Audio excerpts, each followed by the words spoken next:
Et maintenant, comme toutes les semaines, le début d'une nouvelle série dans cette édition de 13h, une série qu'on a cette fois choisi de consacrer à des écoles prestigieuses qui ont la chance de travailler, où les élèves ont la chance de travailler dans des bâtiments classés.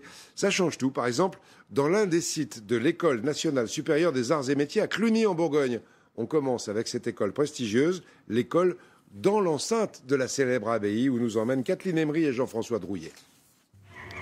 On dit de l'abbaye de Cluny, blottie au cœur de ses bâtiments monastiques, qu'elle a la majesté des ruines de la Rome antique.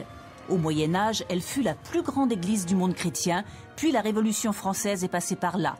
L'abbatiale a été dépecée, seul le grand transept, la nef transversale, a été épargné. C'est le vestige, le témoin le plus important de cette immense église que les touristes, nos visiteurs viennent découvrir. Cette église a été construite dès la fin du XIe siècle et la coupole culmine à plus de 30 mètres de haut, ce qui est un exploit complet à cette date pour l'architecture. 400 moines bénédictins y vivent alors. Ils seront chassés par les révolutionnaires, leurs biens confisqués. Depuis la Révolution française, il n'y a plus d'activité religieuse. La dernière messe sera célébrée en octobre 1794. La vie ordinaire reprend alors ses droits à Cluny. En 1866, une première école investit les lieux. Elle deviendra en 1901 l'école des ingénieurs des arts et métiers, les fameux Gazards. Depuis, de curieuses silhouettes revêtues de blouses grises bariolées surgissent des chapelles du XVIIIe siècle transformées en amphis. Moines des temps modernes qui se mêlent aux visiteurs parfois interloqués. Le but, en fait, c'est que chacun de nous, dans notre promotion, soit tous égaux. Le but, c'est d'enlever à chacun nos vêtements, donc pour avoir comme un uniforme. Et en fait, c'est le symbole d'égalité. C'est un symbole d'égalité entre tous les Gazards. Mais on apporte chacun notre touche personnelle. Moi, c'est Rick Sossen et la famille, c'est 150. Chaque année, il y a une personne qui a ce numéro-là. Et du coup, ça crée une famille sur les générations. Vous, c'est l'Armina 4. Ma buque, c'est l'Armina et donc ma famille, c'est 4. Le fait d'être une fille et de porter une blouse aussi peu sexy. Je la trouve très sexy. Il n'y a pas de souci. On peut très bien la personnaliser de la manière qu'on veut. Donc moi, derrière, j'ai un dessin féminin. Devant, voilà, j'ai des cupcakes, des princesses. Les futurs ingénieurs revendiquent fièrement les traditions de leur école, basées sur des valeurs d'entraide et de fraternité qui perdurent bien au-delà de la scolarité. La solennité des lieux incite à la concentration. Mon surnom, c'est Hemingway. Moi, c'est Fantôme. Pour moi qui viens de Paris, je trouve ça assez agréable d'étudier dans un endroit assez apaisant. Leurs chambres, ce sont les anciennes cellules des moines, spacieuses certes, mais terriblement mal chauffées. L'école leur a fixé un objectif, trouver les techniques les plus innovantes possibles, capables d'isoler au mieux ces bâtiments anciens. L'ingénieur art et métier aujourd'hui, c'est l'ingénieur de l'industrie.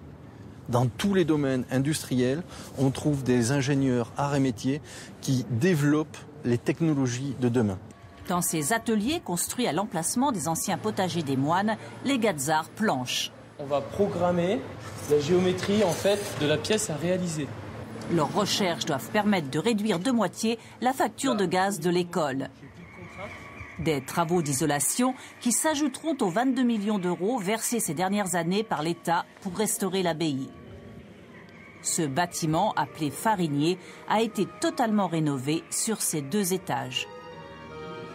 Ce bâtiment est construit au XIIIe siècle. Il est utilisé par les moines jusqu'à la dissolution de l'ordre et le départ des moines. Et ensuite, à l'installation de la première école dans les bâtiments monastiques, des ateliers sont installés dans cet espace.